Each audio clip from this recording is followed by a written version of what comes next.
जनप्रतिनिधिगणों, धर्मगुरुओं, भूतपूर्व सैनिकों, प्रशासनिक अधिकारियों, कर्मचारियों, विद्यार्थियों, युवाओं ने तिरंगा यात्रा में की सहभागिता। प्रधानमंत्री नरेंद्र मोदी जी के नेतृत्व में ऑपरेशन सिंदूर की सफलता और हमारी सेनाओं के साहस और शौर्य के सम्मान में शनिवार को बुरहानपुर वासियों ने अपने हाथों में तिरंगा लेकर तिरंगा यात्रा निकाली। तिरंगा यात्रा में भारत माता की जय के नारे लगाए गए। तिरंगा यात्रा में जिले वासियों ने एकता का संदेश दिया। इस अवसर पर सांसद श्री ज्ञानेश्वर पाटिल, बुरहानपुर विधायक श्रीमती अर्चना चिटनिस, नेपा नगर विधायक सुश्री मंजू दादू, महापौर माधुरी पटेल, अध्यक्ष मनोज माने, पूर्व विधायक श्रीमती सुमिता काजडेकर, अन्य जनप्रतिनिधिगण, धर्मगुरुओं, भूतपूर्व सैनिकों, शासकीय अधिकारीगण, कर्मचारीगण, स्कूली बच्चों, युवाओं ने अपने हाथों में तिरंगा लेकर देशभक्ति का संदेश दिया।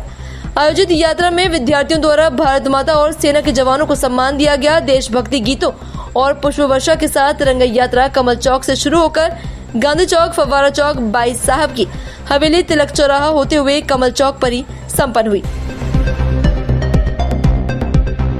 हमारी भारतीय सेना के पराक्रम को हमारी देश की जनता प्रणाम करती है, सैल्यूट करती है।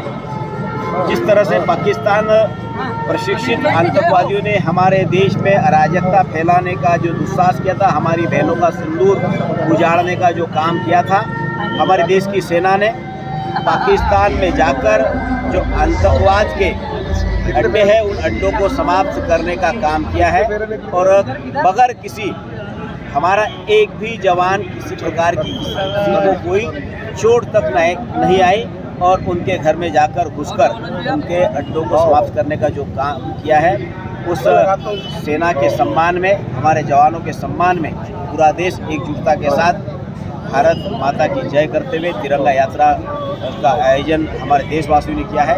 ये देश का, हमारी सेना का मनोबल बढ़ाने के लिए, उनके कार्यों को प्रणाम करने के लिए यात्रा। अब कांग्रेस का लगातार आरोप है कि तिरंगा यात्रा ऐसी कोई उपलब्धि हासिल नहीं हुई। देखिए, कांग्रेस ये अभी राजनीति करने का विषय नहीं है।